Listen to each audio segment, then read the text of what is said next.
Bonjour à tous, je voudrais aujourd'hui vous parler du dernier numéro de la Revue internationale de philosophie qui est consacré à Michel Onfray et que j'ai eu le plaisir et l'honneur de diriger.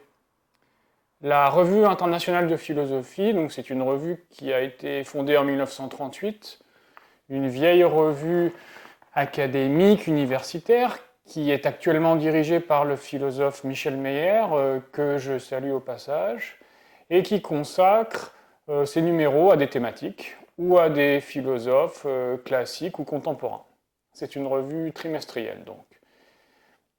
Ce numéro que j'ai dirigé est donc consacré à Michel Onfray, et il se situe dans la continuité, pour ceux qui s'en souviennent, du Cahier de Lerne, paru en 2019, en janvier 2019, donc il y a un peu plus d'un an, mais dans un format un petit peu différent.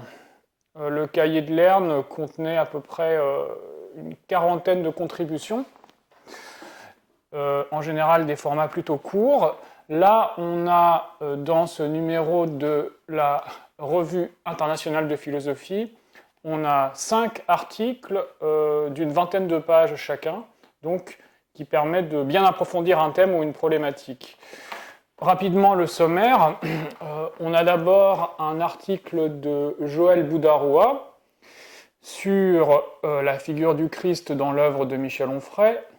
Ensuite, un article de Chantal Gaillard qui met en perspective Proudhon et Onfray, deux philosophes plébéiens.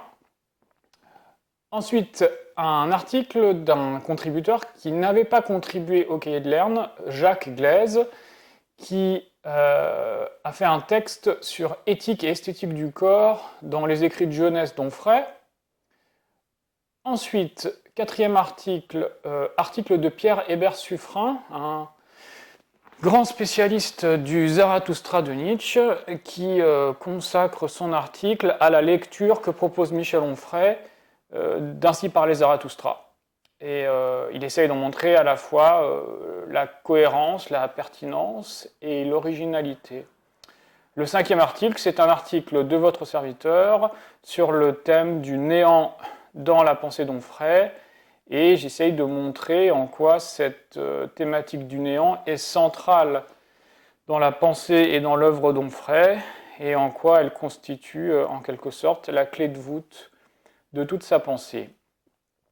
En plus de ces 5 articles, ce numéro de la Revue internationale de philosophie se termine avec un grand entretien du même format que les articles, environ une vingtaine de pages, avec Michel Onfray, que j'ai appelé un contre-entretien, dans lequel j'essaie justement de lui poser des questions qu'on ne lui pose pas habituellement, et de faire un petit peu le bilan de son parcours, en même temps que de l'interroger sur ses projets à venir. Voilà. La Revue internationale de philosophie se trouve en format numérique sur le site du CERN, CAIRN, kern.info. C'est le portail des revues académiques et universitaires. Et vous pouvez aussi le trouver dans les différentes librairies en ligne et dans quelques librairies du quartier latin. Donc je vous rappelle, Revue internationale de philosophie, Michel Onfray, sous ma direction donc. Bonne lecture à tous. Au revoir.